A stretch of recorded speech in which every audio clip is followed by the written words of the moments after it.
Она што со заклучоците сега ги добивме, само да ви знам дека во четврток веќе со Ловната федерација имаме договорено состанок во 10:30 каде што токму ќе разговараме за нивните активности и за планираните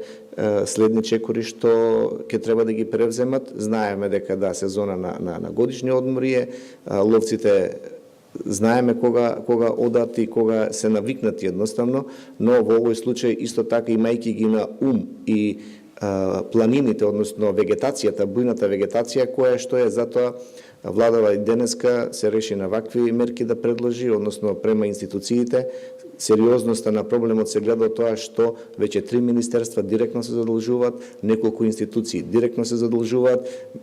програмата веќе за која што е спомената и што ни е дадена обврска да ја направиме веќе за следната владина седница ќе биде изготвена, така да едноставно сериозноста, превземањето на сериозноста на проблемот ни се соочуваме со две страни. Ние ја одбравме превентивната да делуваме навремено, затоа што не да во случај на појавувањето, на што најмалку го сакаме, тогаш немаме избор, односно знаеме дека со појавувањето се уништуваат сите свињи на фарма и секако во радиусот од 3 километри.